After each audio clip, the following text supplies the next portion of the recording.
Hello guys, welcome to our channel. We post amazing revenge stories daily. Today's first story posted by you/ancient_educator_. Disgraced physician gets what's coming to him, again and again and again. Thanks for killing my wife.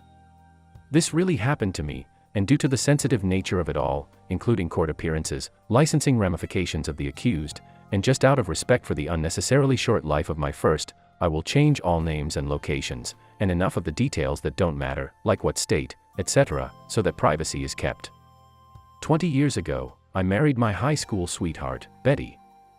I had just graduated high school, and she was staying in high school, pregnant with our first child Frankie at age 18 to 19. Throughout her pregnancy and our dating, I was informed of Betty's condition of epilepsy. She had infrequent seizures, and I have seen her have a grand mal seizure twice before the incident, once while eating, and once on a family hike. The light flickering through the trees triggered it, we think. So later down the road we have our second child, living on our own in a trailer park in Bloxnart. My wife has always been a little bit punk, dyeing her hair many times over and over, and now having to shave her head as a result of her extremely damaged hair. She dyed what was left of her hair pink.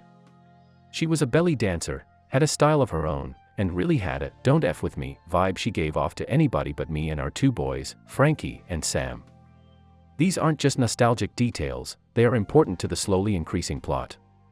That being said, one afternoon while Betty is getting ready to drop the boys off at Grandma's to hit the mall, she had another seizure, a bad one. It's hard to be too descriptive without choking up right now, but she knew it was coming the second before. She hits the ground. I do my part to put her on her side and sweep the mouth. I know this is frowned upon now for some reason, but it's what her parents trained me to do. I call an ambulance, telling them, "Help, my wife is having a grand mal seizure, a bad one," whilst trying to instruct my frightened 3-year-old to go to mommy's bedroom. Sammy was hardcore napping at 11 months, literally inches away. The ambulance shows up and takes her. I stay back because Grandma isn't there yet for the kids. I called to make sure she'd be there soon, otherwise I'd have to drag the kids with me to the local hospital. Grandma gets there and I drive to the hospital as fast as possible. I get there pretty quick and talk to the doctor within a few minutes. The ER physician, we'll call Dr. Thorough, steeped in irony, whose mercy I was at, told me that, "We're going to put her under to do a CAT scan/MRI/something having nothing to do with her epilepsy." In my naivete, not understanding that I can tell him what I want him to do, I just said, "Okay." I did tell him, however, that she had a seizure, has had seizures in the past, etc. He didn't believe that the seizure was epileptic in nature. He asked me about drugs she's taken, alcohol, etc. I told him no, she doesn't do that, but she did have a drink a couple of nights ago. He was super convinced, based on her appearance I presume, that this was drugs, and that she just needed to get it out of her system. Toxicology comes back. No drugs in the system. Dr. Thorough says, "This doesn't test for all drugs out there." Wow, document. So she's put under now, kept in that state. In the meanwhile, no EEG machine, which measures brain waves, to determine that, yeah, she's having a seizure. Dumb, give her some phenobarb or whatever. I didn't know the importance of all this at the time, so we're just waiting for this test and that test and for her to come out of the under-ness or whatever. This takes a day and a half. They finally acquire an EEG machine with an EEG tech, and come to find out I was right, that all along, she was having seizures. The entire time. Now she is brain dead. Now I'm signing DNRs and hospice, and neurologists are asking me about Buddhism and if I've tried it. Nice try. So she died days later. Then something called 9/11 happened, which not only was 5 days after what would have been my wife's 23rd birthday, but exactly my 25th. Let's just say it was a rough year. My father-in-law tries to go to one of those law tigers with the case, but they say it needs to come from the husband. At first I don't want to go through this process, despite knowing that this mofo's arrogance caused my wife's demise. I eventually lawyer up, get referred to a great attorney on contingency, and begin the lawsuit process. Revenge is starting. EEG techs, hospitals, various entities involved in Betty's care, all separately settled out of court for unspecified amounts, well specified to me obviously. This is just the beginning of the revenge. Of all the entities that bowed out of the fight and handed over a check, this arrogant doc wasn't having it. He wanted a trial. He really wanted me to have to relieve the pain I'd been going through the past couple years, just protect his/her name. We take it to court. Revenge by jury, 7-2 in favor of the plaintiff. Dr. Thoreau fell below the standard of care. Judgment for umpteen $1 million. Goodbye money. Civil suit done, enter fallout in the medical community. Ultimate revenge is that the doctor had his license suspended for a time, and didn't practice medicine for a long time. Then he tried his /her hand at different types of professions. Unemployable in the medical field. To this day. Dude/chicks broker than I ever was. 20th anniversary edit, so tomorrow will be 20 years since she died. I saw a meme on r/emergency medicine that depicted, and made fun of a guy waiting for his or spouse in the ER waiting room, showing a dude with a beanie and sunglasses. I used this offense to decide to cross-post, not for clout, but for a cautionary tale for those ER docs who see what they think is an OD patient based on their or their spouse's attire. I got gaslighted and trolled by the medical community, and inundated with, "I don't understand" type of comments. Nobody had a problem with clarity among you, us, laypersons. The arrogance continues. Thank you for listening my story. Here are some comments. First comment by YUMMI26. This is unbelievable. I can't wrap my head around the amount of neglect and arrogance in this story. No amount of money can bring back your wife, but I'm happy to hear that justice was served. God bless you and your kids. Second comment by Mama Mowgli. I'm so sorry. This is heartbreaking. Thank you for withstanding the re-traumatization for years and years to go after each and every one of these assholes and hold them accountable, especially the doctor who could have actually listened to you but instead allowed your wife to die. By putting him/her out of practice you saved who knows how many other lives and families. Wishing you peace and hoping your boys are well and remember their mama with love.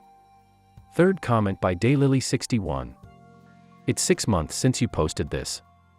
Nevertheless, I hope you will accept my belated you/widow Yoriad name's condolences on the loss of your young wife, 20 years ago. I'm glad you did receive some justice for her death, even it was only in the form of money.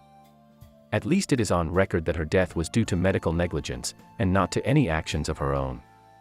I'm also glad that you and your sons have found some happiness again. God bless and keep all of you. Fourth comment by Moore, Novel, 8472. I'm confused how an ed doc got wrapped up on this. Or am I misunderstanding? Most of what you describe is not in the domain of emergency medicine. Was this a neurologist? Why did he lose his license? Not meeting a standard of care in case almost never loses a license unless there is something else going on. What am I missing? Getting ahead to our second story posted by you/strawberrycold9267. How my ancestor, supposedly, took down a racist businessman. This is an old story that have been told in my family for as long as I can remember. We're talking my grandfather was told it by his grandfather and so on. Note that this story has had close to 200 years to be embellished and twisted, so take everything with a grain of salt rather than scream fake. Even if only a fourth of the story is true, it's still a great story. This is the story of my ancestor we'll call John because that's the name I've always been told. John was a black man in America during the time when slavery was dying out, his grandparents having been brought there from Africa along with their children. John eventually was freed through some means. I've heard both that he paid his way out or the state he was in abolished slavery and he was freed that way, and found himself fighting in the Civil War because he felt it was the right thing to do. During the war he became good friends with a man only known as Mitch, who supposedly came from money but had joined against his parents' wishes because he believed in freedom for all. Again, grain of salt, the two were in the same regiment and made it through alive, though some relatives say Mitch lost a leg or an arm in the war. Fast forward to the end of the war and John and his new wife Mary he'd met during the war used the money he'd earned to set up a small shop on the East Coast. Most common city mentioned is Boston, in a small neighborhood. The shop became successful, John being a charming man and surprisingly savvy businessman. The neighborhood he'd set up in quickly growing as the city grew, meaning there were always customers who needed whatever it was he sold. I've heard everything from groceries to workers' tools. They lived happily and had 3 children together during the time, spending a decade there when suddenly, presumably accompanied by the roar of thunder and screeches of crows, Mr. Business arrived in town. Mr. Business has apparently been on the wrong side of the war and fought quite hard to keep his slaves, but was also smart enough to sell out other racists when he saw how the tides of the war were rolling. Getting by with no losses except his free laborers. This had been the beginning of the end for his once successful plantation/farm, as all the workers he could find to replace his slaves had wanted things like pay for their services. He'd struggled to find loyal workers that didn't charge more than the absolute minimum, and after a series of bad harvests had chosen to pack up, sell his land and head east to find a new source of income. He arrived and began buying up local businesses that seemed profitable and eventually found out about John's successful store. He was more than happy to discuss a fair price for the store, until he saw the skin color of the owner, that is. 10 years not enough time to erase a lifetime of institutionalized racism. He began harassing John to sell his rinky-dink store and find a farm to work on, don't quote me, offering way below the actual value, and when laughed out of the store, began trying to sabotage John's business. Getting thugs to throw rocks through windows, sabotaging deliveries, making a scene in the store. John soldiered on though, having grown tragically used to fighting against racism. He also had a lot of friends in the community who helped keep the store floating. Then it was that John's oldest son, who was 13 to 14 at the time, found himself getting beaten up heading home at night from his job, again, blurry details, and wound up with a lot of scars that he'd supposedly been stuck with all his life. John had had enough and, as luck would have it, had an out, having been contacted by his old friend Mitch. Mitch was starting up a farm/plantation in the Southwest and needed loyal workers. He'd offered John a foreman position, good pay, and a plot of land to live on with his family. This, dear readers, is when the revenge plan begins. John contacted Mr. Business, offering to sell at 75% what the shop was actually worth, and maybe because his other businesses hadn't worked out, he took it. However, John supplied the contract and proper solicitor to make things legal. The contract basically saying that after midnight of the date of signing, the shop and everything inside would transfer ownership to Mr. Business. Little did he know that day up until midnight, the shop was having a massive clearance sale, selling everything not nailed down at ridiculous prices to a grateful neighborhood. When they closed up that night and mailed the keys to Mr. Business, there was little left to sell in the store, if anything. John never found out what happened next, as they left town soon after and never returned, but personally I'd like to think that Mr. Business arrived with his workers to an empty store with no deliveries coming, screaming and crying in the mud as he realized he'd been outsmarted by a lesser species. John and his family moved to work at Mitch's farm for the rest of their lives, John supposedly passing away in his 60s. Thank you for reading.